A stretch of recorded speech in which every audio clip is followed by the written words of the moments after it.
Buenas noches, señoras y señores. Hoy, como cada domingo, su programa Política Exterior. Tenemos el grato placer de contar con la presencia del señor embajador de México en la República Dominicana, el doctor Carlos Peñafiel, recién designado embajador ante nuestro país. Bienvenido, señor embajador. Un placer. Un grato placer contar con su presencia, tenerlo como invitado y tenerlo ante la República Dominicana. Un placer estar aquí con usted, don Fausto, y con su auditorio. Para mí es realmente un honor estar aquí con ustedes esta noche. Sepa usted que bienvenido a República Dominicana y lo único que le tengo asegurado es que va a recibir mucho afecto, mucho calor humano y sobre todo mucha solidaridad con su presidente, que es un personaje de mucho respeto en todo el Caribe, diría yo. Déjeme decirle que el pueblo dominicano, en este breve periodo que ya tengo aquí en República Dominicana, ya me ha conquistado.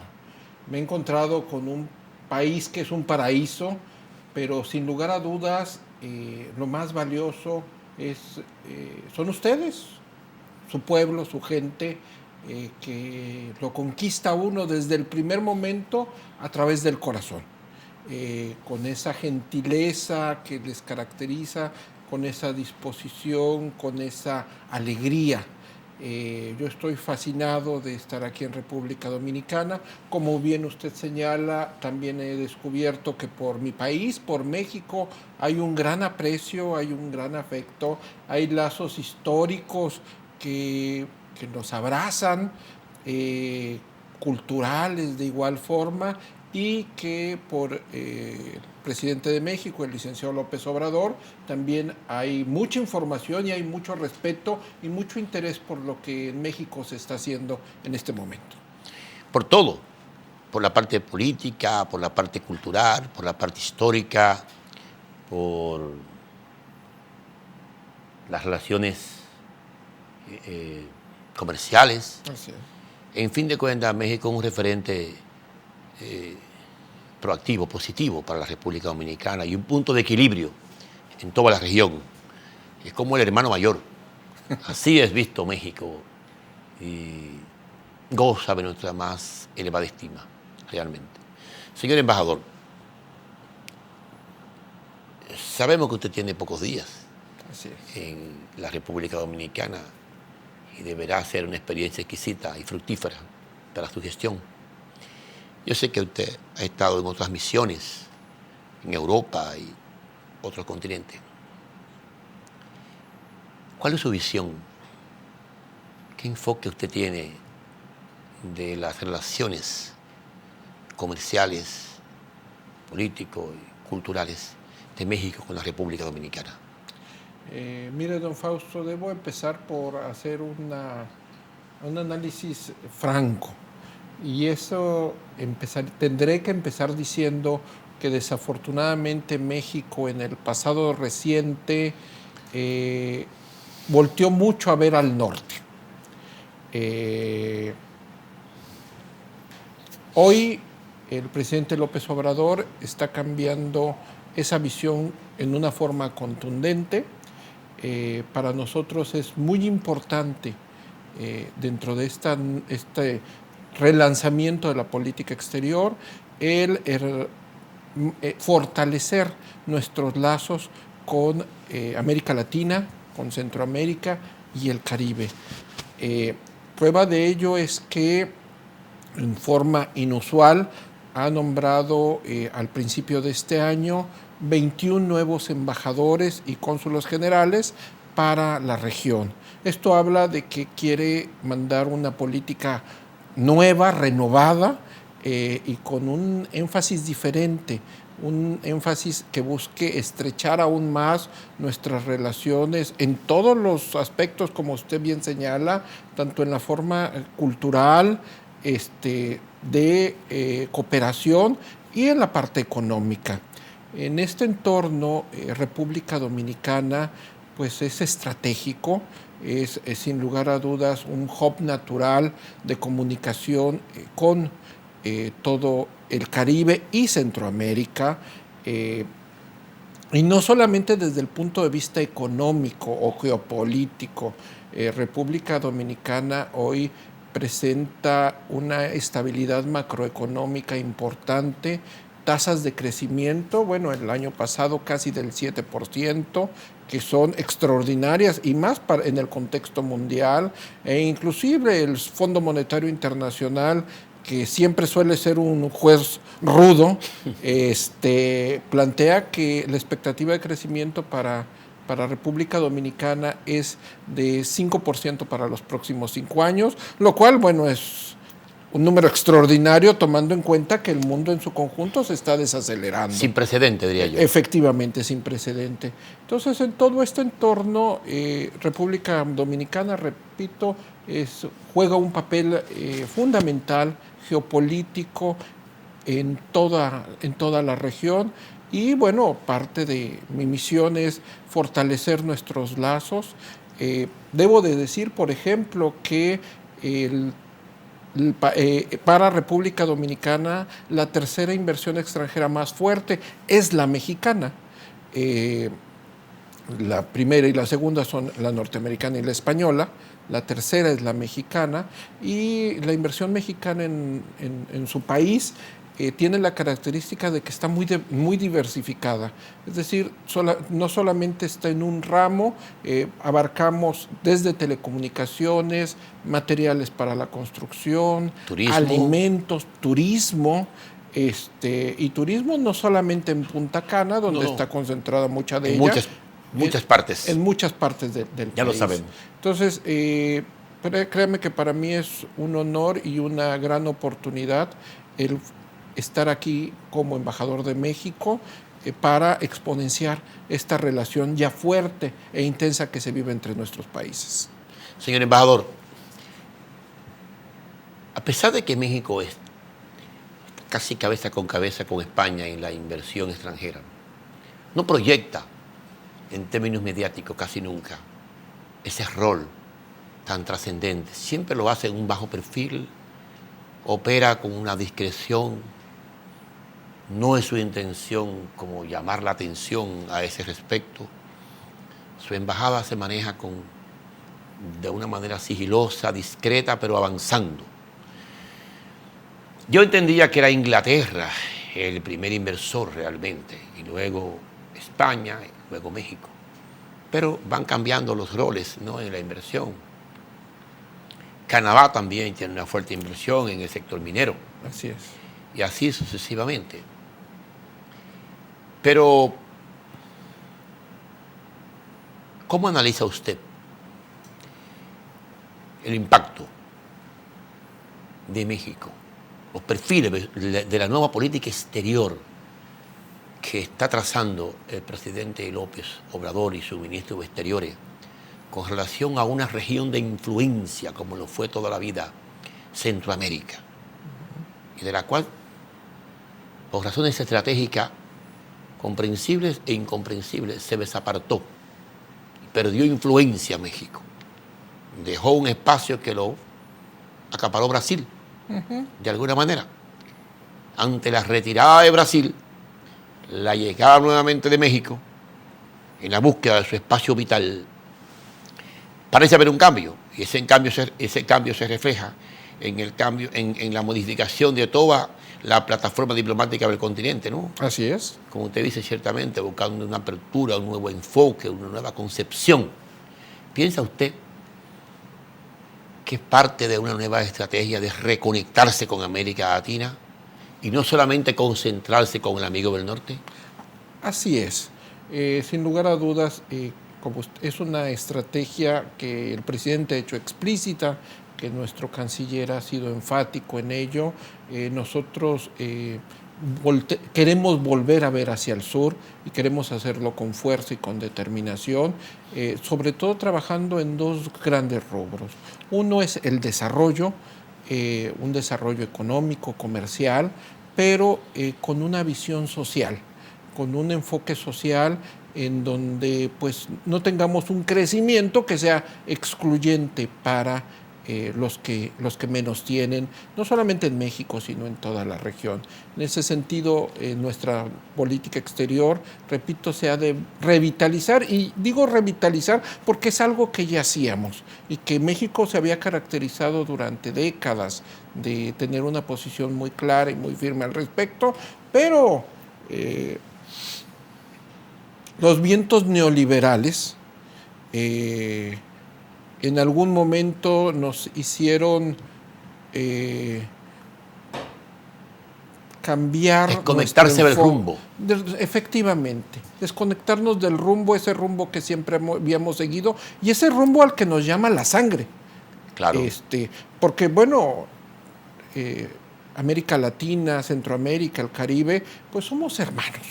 Somos hermanos de sangre, hay cultura, hay historia, hay tradiciones que nos entrelazan y desafortunadamente México en algún periodo quiso olvidarse de eso y repito, volteamos en demasía a ver hacia el norte. Pero bueno, hoy con una visión diferente, reencontrando nuestros principios y valores tradicionales de la política exterior mexicana y de nuestra hermandad con Centroamérica, el Caribe, América Latina en su conjunto, estamos recomponiendo el paso. Yo pienso que eso es importante. México siempre tuvo un liderazgo, no solamente en el aspecto político, también en el aspecto social, en el aspecto comercial, en el aspecto turístico, en la inversión extranjera, en el intercambio comercial, insisto. Si usted observa, tiene una dependencia de casi un 90% con el intercambio comercial en relación al norte. Así es. La gran problemática migratoria que provenía del sur, hacia ese eje no había una línea de política exterior definida. Y con todo aquel nuevo fenómeno, México como nación, como Estado, como pueblo, pues tiene que hacerle frente, ¿no?, a esa nueva realidad. Tiene una economía en América Latina con un enorme potencial en muchos países. Y yo pienso que depender de un solo bloque comercial es riesgoso, porque entonces uno recibe el impacto negativo cuando del otro lado la economía no anda bien. ¿Piensa usted que el camino a recorrer por México en este nuevo ciclo histórico que se inicia parece ser el inicio de un ciclo histórico? Así es. ¿Piensa usted que será una reconexión profunda con las raíces que hermanan a México con esta región realmente? ¿O será un paso estratégico del lugar? Yo estoy convencido de que es y será una reconexión profunda con Centroamérica, con el Caribe, con América Latina en su conjunto. Y por eso estoy aquí. Si no estuviera convencido de eso, créame que no estaría aquí, ¿no? Yo soy alguien que lo mueven los principios, los valores, los ideales, y hoy México ha tomado la decisión de cambiar en forma radical en todos los sentidos, no solamente hacia el interior, sino también hacia el exterior. Y repito, yo estoy convencido de que esta reconexión será profunda, y hay vasos comunicantes muy claros que van en todos los sentidos, la hermandad que hay entre nuestros países, entre República Dominicana y México, pues yo la vivo, la percibo cada día y en todos los ciudadanos, a todos los niveles. No hay quien, cuando se entera que soy embajador de México, de repente me hablan de la música mexicana, de la comida mexicana. Del turismo. Me hablan que alguna vez visitaron México, que tienen algún amigo mexicano. O que desean viajar. A México. Y créame que para mí es una profunda alegría ver cómo se estima nuestro país. Y déjeme decirle que son correspondidos. También en México hay un gran aprecio por República Dominicana. Me consta eso. Como usted sabe. Acabo de ver hace una semana. Eso es eterno.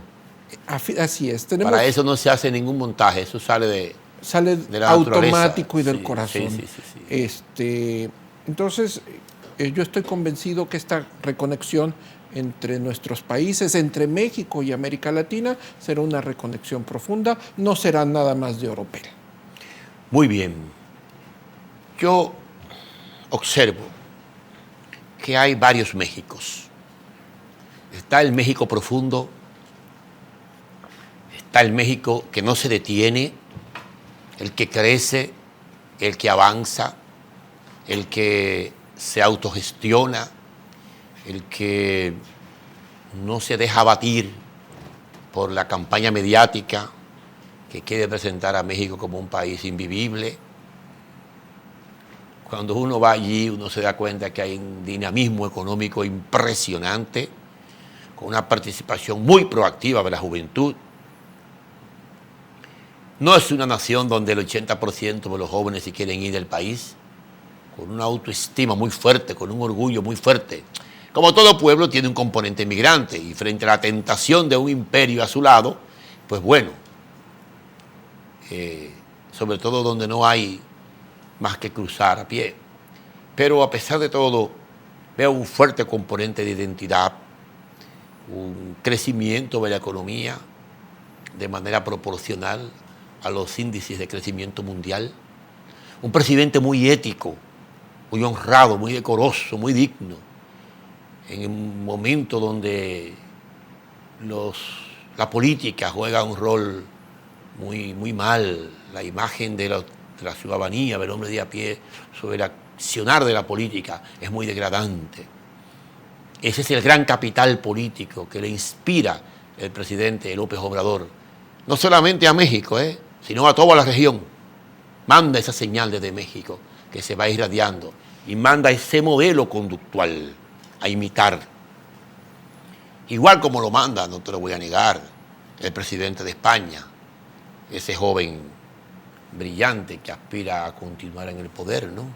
Esos dos faros de luz hacen un contrapeso a esta corriente conservadora que intenta apoderarse del mando político en América Latina. Pero ese México profundo, ese México que avanza, lógicamente tiene como contrapeso también un México por el que hay que seguir luchando, por el que hay que seguir invirtiendo y haciendo crecer. Nada es homogéneo, ni siquiera el cuerpo es homogéneo, ni siquiera la mente es homogénea. Todo va cambiando según la circunstancia. ¿Piensa usted que esa jornada de trabajo que lleva a cabo el presidente López Obrador, desde muy temprano en la mañana, y que evidentemente cierra desde muy tarde en la noche, bajo ese marco de sencillez, sin vanidad ni oropel, lleva sobre sus hombros planes para combatir ese déficit social que se acumula en la parte sur de México? ¿Piensa usted que hay diseñado todo un plan para hacer crecer ese componente social de ese otro México? De hecho, sí lo hay. El presidente López Obrador tiene dos características fundamentales. Una, conoce todo el país. Y cuando le lo recorrió entero, ¿no? Todo. Y 3 veces cuando menos. Impresionante. Y todo es todo. Desde el rincón más lejano. Y en coche. Y en coche. Eso es lo grande. Efectivamente. Yo cuando tengo mi primer encuentro con él, mi segundo encuentro con él, es en una visita a la Sierra Gorda de Querétaro. Y la reunión era en una de las comunidades más lejanas del estado. Llegó puntual a la cita, 15 minutos antes, y cuando hablo con un agente de la avanzada, le digo, el licenciado estará por llegar, y me dice, sí, está a 10 minutos de arriba. Y cándidamente, mi comentario es, no creo que sean 10 minutos, porque si no ya hubiera oído el helicóptero. Llegó en coche. Y la persona de la avanzada se empieza a reír Y me dice, pues no viene en helicóptero, viene en automóvil, como tú y como yo. Le digo, ¿cómo es posible? De la Ciudad de México a donde estamos son 8 horas de camino. Uf. Le digo, para mí era así como inconcebible. Y me dice, pues sí. Y efectivamente a los 10 minutos, él es un hombre muy puntual, estaba ahí el presidente para escuchar a la gente. Él ha dicho que el pueblo es sabio. Tiene un sistema de conversatorio social con los habitantes. Así es. Okay. Y él, algo que lo llena de energía es precisamente el contacto con la población. La llamada democracia habitantes. Ciudadana, ¿no? Así es. Y bueno, esta es una característica fundamental de él. La segunda característica es que es un hombre muy trabajador, como bien señala, pero es un hombre que desde que fue jefe de gobierno de la Ciudad de México, habrá que decirlo, una ciudad con 12 millones de habitantes, una de las más grandes del mundo, y que con su zona conurbada suma casi 20 millones de habitantes. Sí. Es decir, Superpoblada. Superpoblada. 2 República Dominicana. 2 repúblicas dominicanas con la zona conurbada, con todas las circunstancias, problemas y vicisitudes que usted se puede imaginar. Claro, claro. Y más. Bueno, durante los años que gobernó la Ciudad de México nos demostró que era un visionario en creación de políticas públicas. En su momento tomó decisiones importantes como jefe de gobierno de la Ciudad de México, que le criticaron, lo acusaron de populista y que con los años todo el mundo copió. Entonces, esas son las características del presidente López Obrador, un hombre muy trabajador, un hombre con una gran visión, un hombre que es creador de políticas públicas innovadoras, pero sobre todo tiene una característica que une estas dos que he mencionado: el conocer a profundidad el pueblo de México, en sentir al pueblo de México y conocer todo el territorio, y ser un hombre muy trabajador y muy creativo. Estas dos se cohesionan con una característica que en particular tiene. Es un hombre con sentido de trascendencia. Él, cuando yo pues, me engancha a colaborar con él, es porque cuando lo veo a un hombre que no está pensando en el poder por el poder, que no está pensando en el estatus que le da un puesto político. No actúa guiado por la vanidad, ni por el oropel. Ni por el oropel. Actúa guiado porque quiere trascender. Y él lo ha dicho con toda claridad, que él tiene una aspiración y que le llama una aspiración legítima, y es a convertirse en uno de los mejores presidentes de México, a la altura de un Benito Juárez, a la altura de un Lázaro Cárdenas del Río, a la altura de un Madero, el mártir de la democracia. Esa es la gran visión que tiene. Y este gobernante singular, este gobernante fuera de serie, combina o se engarza con un México que hoy tiene una profunda esperanza. Yo creo que si quisiéramos conceptualizar cuál es el ambiente que hoy se vive en México, se vive un ambiente de esperanza. Una esperanza por llevar a cabo un cambio verdadero, un cambio profundo, un cambio de raíz. Y prueba de ello es que pues ha tenido la votación más alta que hay registrada en la historia moderna y democrática de México. Sin fraude. Sin ningún tipo de fraude. De hecho, era una de las expectativas era si lo iban a dejar ganar o no. Ya hay la hipótesis de que en 2006 no le permitieron ganar. Muy visible, muy visible. Fraude muy visible. Y él decía, pues tiene que ser contundente. La voluntad del pueblo tiene que ser contundente. Y fue contundente. Y fue contundente. Casi fue un plebiscito social, más que una elección. Yo así Fue un lo plebiscito vería. social. Más de Las 30. elecciones se ganaban con 36, con 37. Yo recuerdo que estuve en el 2012 y Peña sacó creo que un 37. Pero yo vi que él quedó muy cerca. Creo que sacó un 33, un 32. Yo vi que el país se partió en 3. Yo dije, uff, no puede hacer nada este hombre. Él tiene una mayoría social que le va a permitir gobernar. Y en esta ocasión él gana con 54% de la votación. Sin precedente. En números absolutos, 30 millones, más de 30 millones de votos. 3 veces República Dominicana. Claro, por favor. Y el Caribe completo. Así es. Entonces, es un gran respaldo social, una gran legitimidad y hay un gran deseo del pueblo de México por transformar a nuestro país.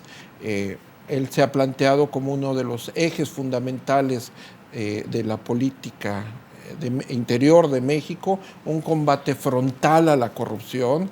Y solamente permíteme, para darte un dato que es muy ejemplificador, el que de los ductos de Pemex, como usted sabe, don Fausto, México es un país petrolero. Claro.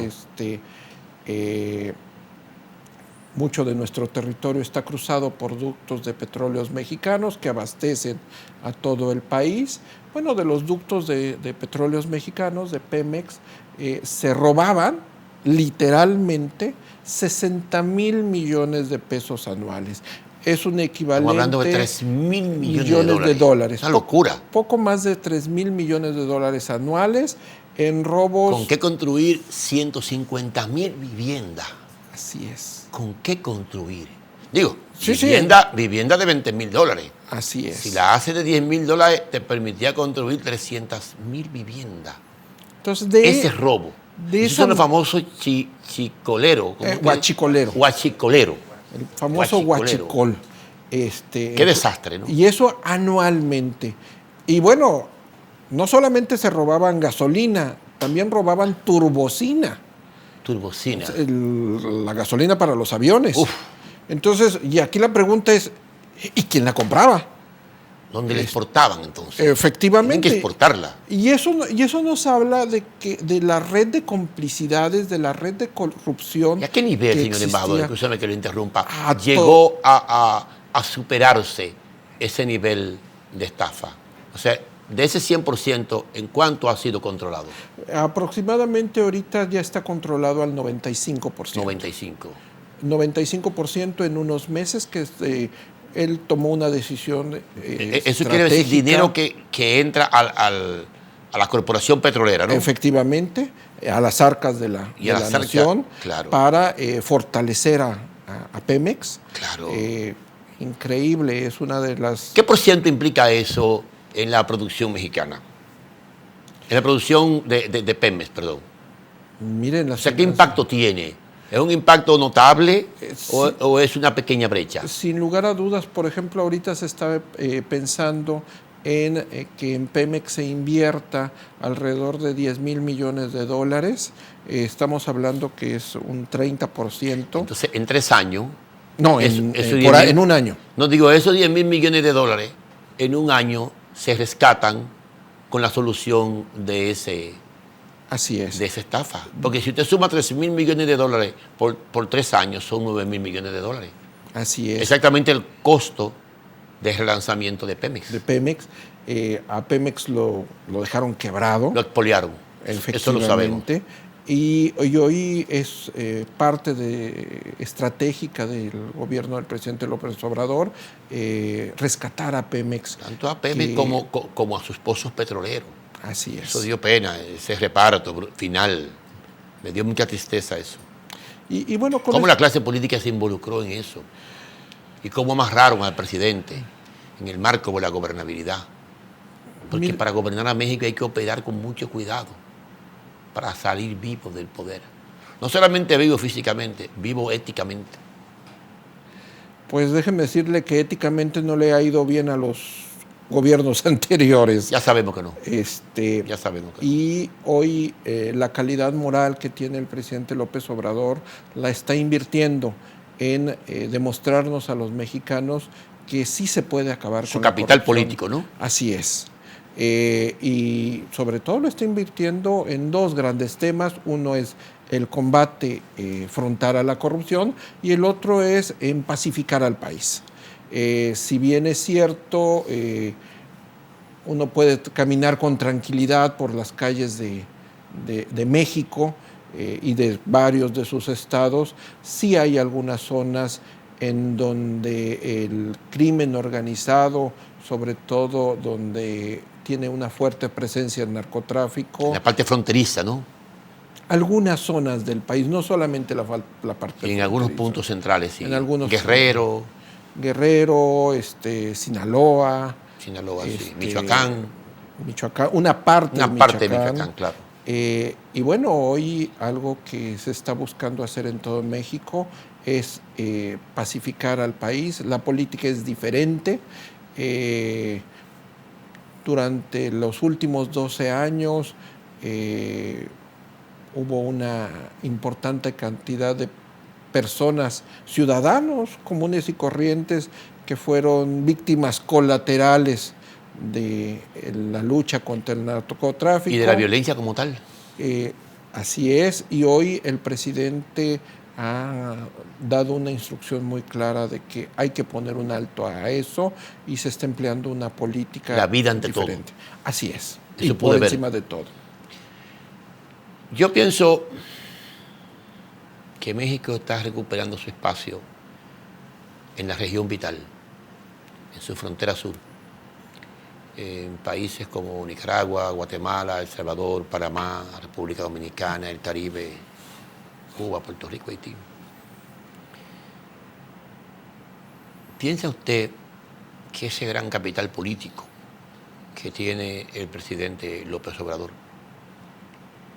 cuyo primer año es un año obsequiado por el ciudadano de a pie, a partir de las expectativas de cara a el mandato es de 6 años, ¿no?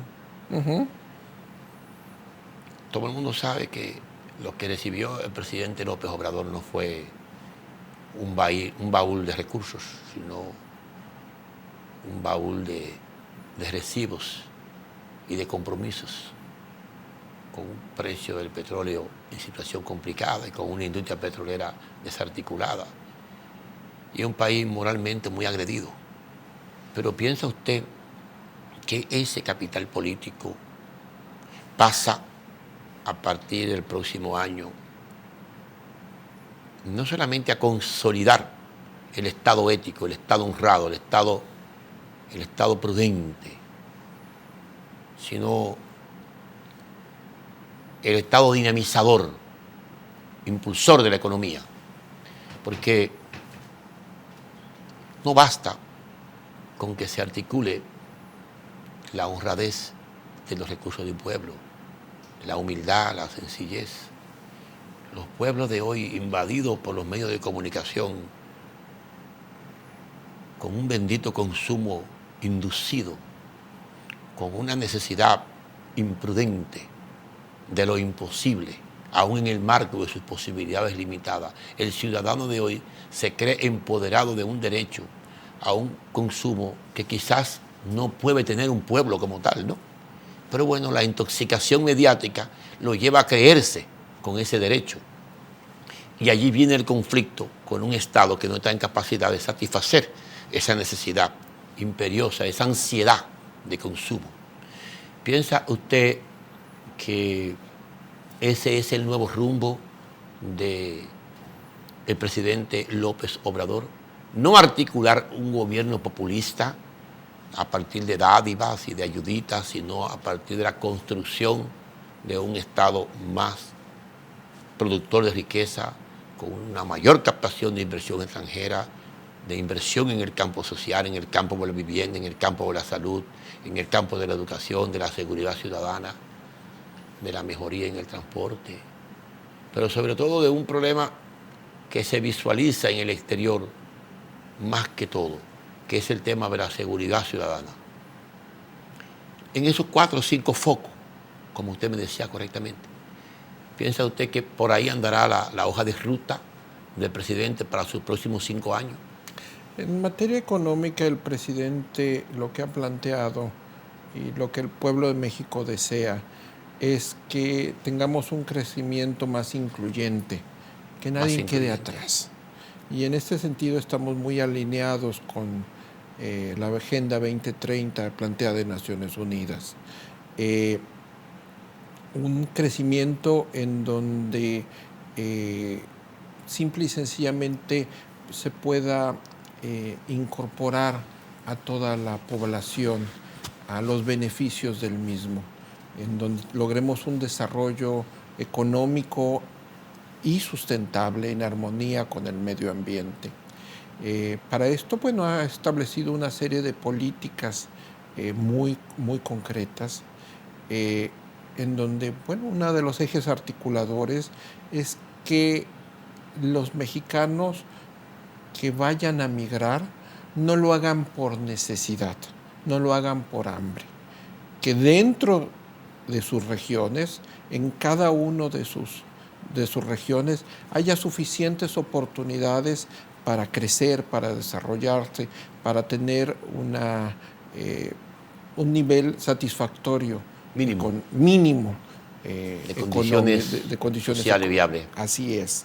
Y que aquel que tome la decisión de emigrar sea por una decisión particular, efectivamente, pero que no sea por una necesidad económica. Y esto también llevarlo hacia nuestros países hermanos centroamericanos. En una primera etapa se ha planteado un plan de desarrollo integral en donde México ya está colaborando junto con los llamados países del Triángulo. Honduras, Guatemala, El Salvador. El Salvador, efectivamente. Sí. Ya hay inversiones mexicanas, tanto del gobierno como de empresas mexicanas. Como un componente amortiguante. Efectivamente. Para el desarrollo económico y social que impidan la migración masiva. Efectivamente. Para que también nuestros hermanos hondureños, salvadoreños, no tengan no tengan la necesidad de emigrar por que no hay las condiciones mínimas para poder desarrollarse. Ojalá fuera acompañado México también de inversionistas norteamericanos para de manera conjunta llevar a cabo aquello.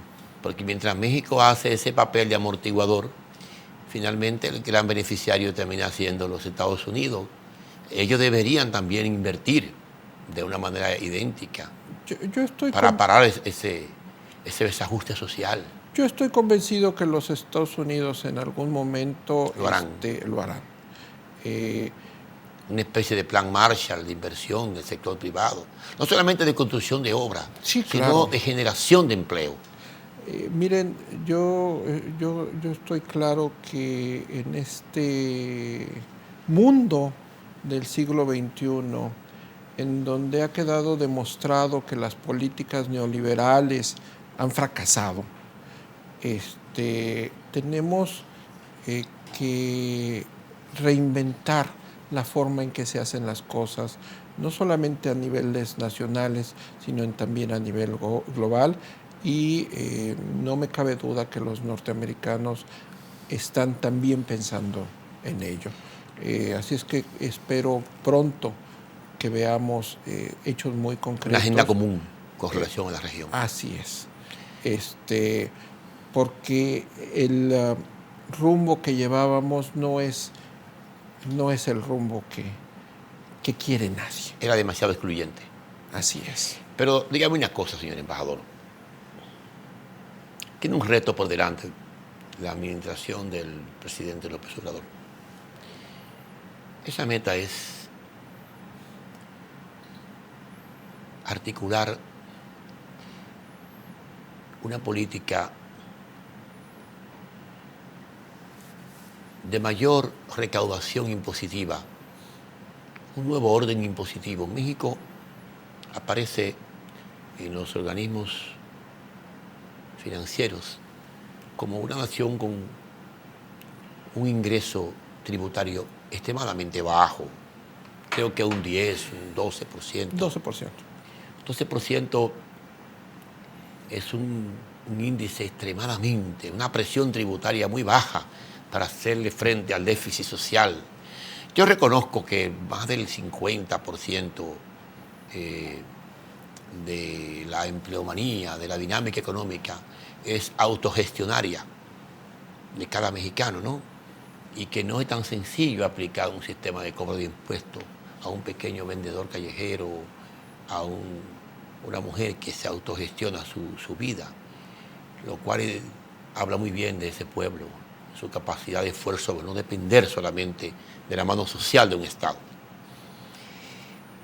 Pero algo va a tener que hacer el gobierno para subir los ingresos con que hacerle frente a los problemas que se van acumulando en el déficit social, en vivienda, en educación, en salud, en mayor inversión en inteligencia para combatir el problema de la inseguridad ciudadana, que ciertamente no es la solución militar, sino que debe ser una solución inteligente para allí producir un entendimiento social.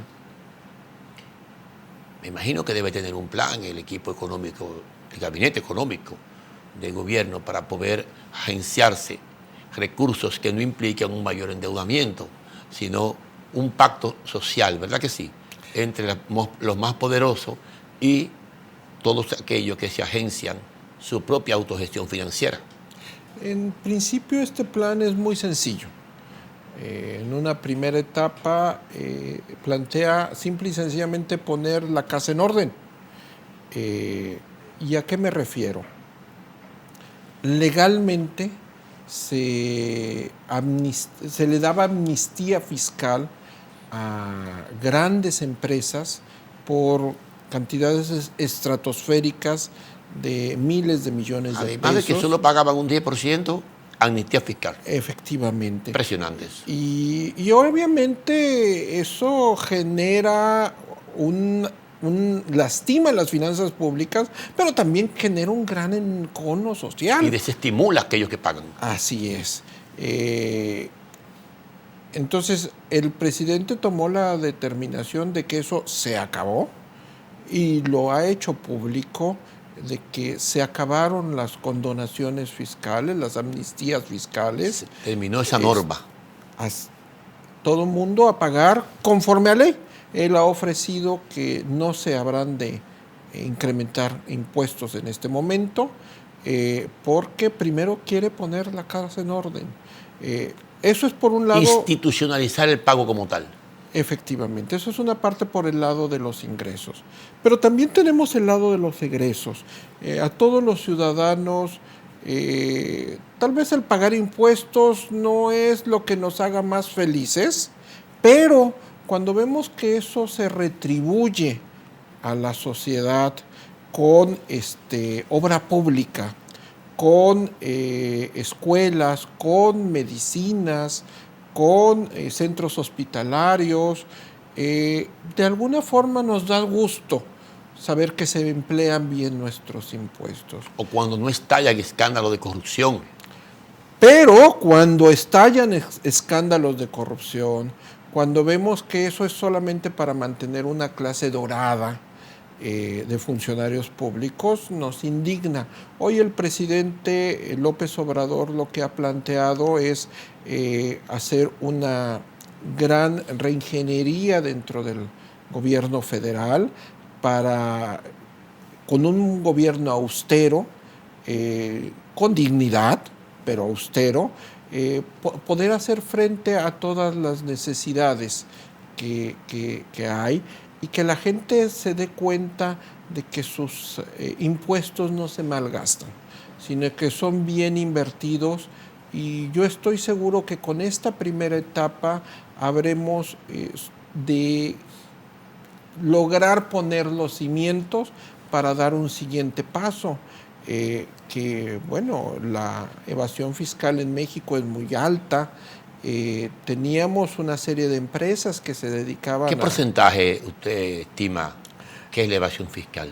Mire, le puedo decir que del total de la economía mexicana aproximadamente casi un 40% se encuentra en la informalidad. Sí, eso lo sabemos. Y eso pues nos da una muy buena idea del nivel de evasión que existe. Pero la evasión básicamente... Pero lo más grave son los delincuentes de cuello blanco. Eso le quiero decir. ¿Dónde está el déficit en el pago de impuestos? ¿Básicamente en el sector informal o en el sector formal de la economía? ¿O en ambas partes? En ambas partes. Pero las cifras mayores, ¿dónde residen? Mire, yo creo que están muy balanceadas. Muy balanceado. Había un esquema de empresas que se dedicaban a vender facturas para que otras desmontar empresas efectivamente ya se tipificó como un delito grave. El solo hecho de transparentar entonces el ingreso allí es una revolución. Así es.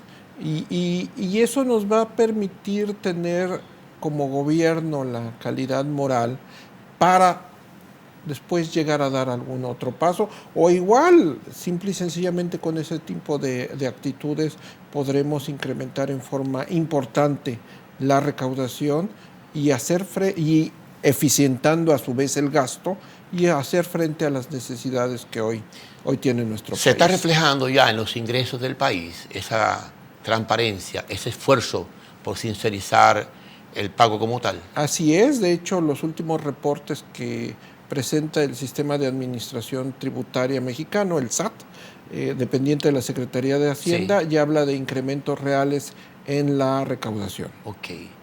Incrementos importantes. Estamos en la recta final de este programa, señor embajador. No quiero concluir sin hacer una visualización de un fantasma que recorre América Latina, que es la lucha social de los pueblos. Hay una insatisfacción social en muchos países de América Latina frente a medidas neoliberales, fondos monetaristas, recetas muy drásticas en contra de las clases menos pudientes. Se pudo ver en Ecuador, donde el presidente tuvo que retirar las medidas económicas del Fondo Monetario. Se pudo ver en Chile, donde la nación, el ciudadano de a pie, en la economía modelo aparentemente en América Latina, sencillamente hay un proceso de convulsión social, de desajuste, de equidad social, ¿no? Lo que quiere decir que no es suficiente con crecer si la distribución no es correcta. Así es. Sucede lo mismo pues, en Venezuela, sucede lo mismo en Cataluña, sucede lo mismo en otro escenario, ¿no? Sucede lo mismo en el Líbano. Usted pudo ver el escenario de los chalecos amarillos en París, ¿no? En fin de cuentas, parece haber un ciclo global de rebelión, no correctamente dirigida por la ideología, sino una rebelión del ciudadano de a pie, del ciudadano pasivo, que paga sus impuestos, que cumple con sus deberes, pero que tiene un nivel de insatisfacción con sus estados, con sus gobernantes, que lo hace declarar en rebeldía. México, lo siento, con una paz política muy diferente. ¿Qué enfoque tiene usted de esa situación global en América Latina que amenaza con irse extendiendo lentamente? Bueno, déjeme comentarle, para que un poco enmarcar mi respuesta, déjeme decirle que por formación, o ya no sé si por deformación, soy economista. Ya. Y la visión que daré será un poco economicista. Muy bien. Cuando un sistema llega a sus etapas finales, llega a exacerbar sus contradicciones. Desde mi punto de vista, hoy el fenómeno económico que hemos conocido como globalización pareciera que ya está exacerbando algunas de sus contradicciones. y las sociedades de todo el mundo, como usted ha hecho una buena referencia, han estado tomando nota y expresándose respecto a ello. Déjeme mencionar, por ejemplo, el Brexit, que tal vez fue la primera gran llamada de alerta que nos agarró a todos desprevenidos. Yo creo que nadie esperaba el resultado de... Inclusive los cientistas sociales. Así es.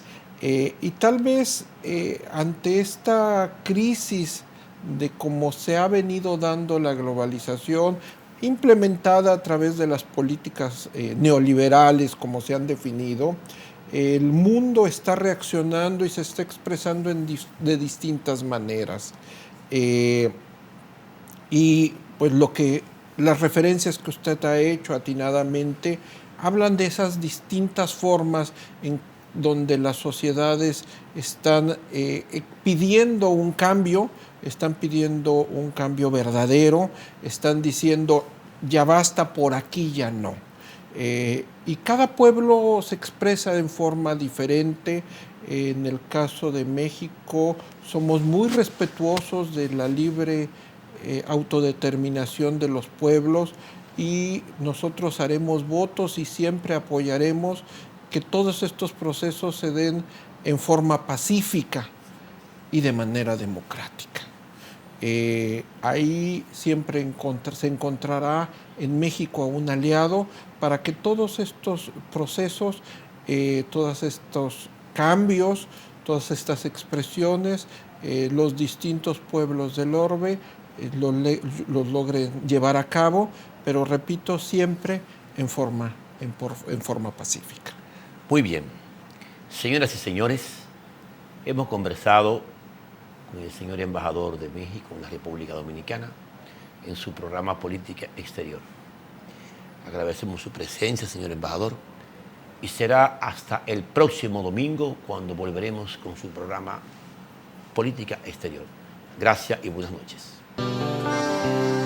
Desde mi ventana veo todo un pueblo, veo sus raíces y sus tradiciones, y siento el aroma ese que enamora, que nos da la fuerza, sabor a café.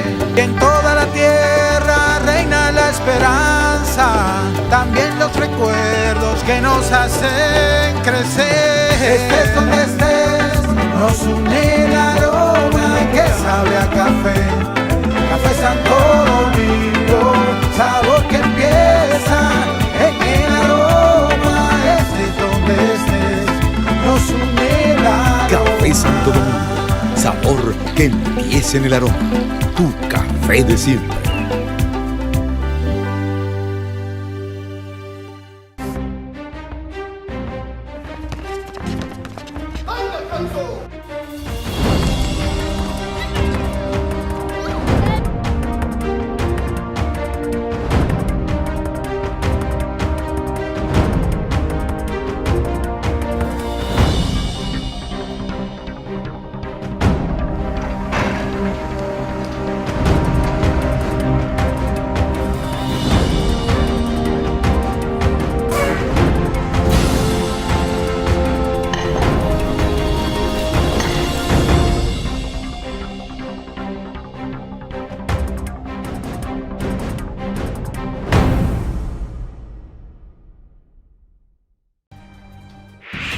Las ciudades en nuestro país crecen, están vivas. Los túneles, pasos a desnivel, elevados y avenidas funcionan como grandes venas que conectan todo. Y como todo sistema, debe ser cuidado. En el Ministerio de Obras Públicas y Comunicaciones tenemos brigadas dedicadas exclusivamente para la limpieza de invernales, reconstrucción y construcción de alcantarillas, mantenimiento a túneles y elevados, trabajando de sol a sol las 24 horas, los 7 días de la semana.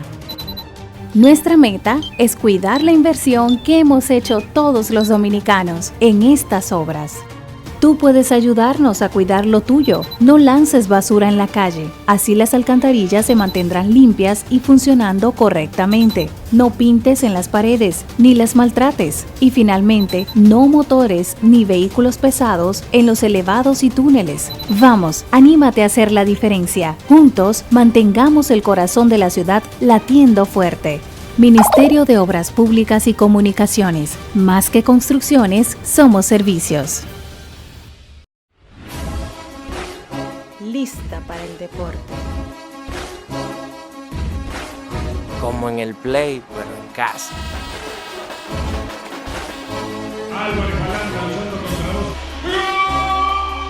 Para que lo escuchen hasta los vecinos. Celebremos con todo, por deporte. Plaza Lama, la super tienda.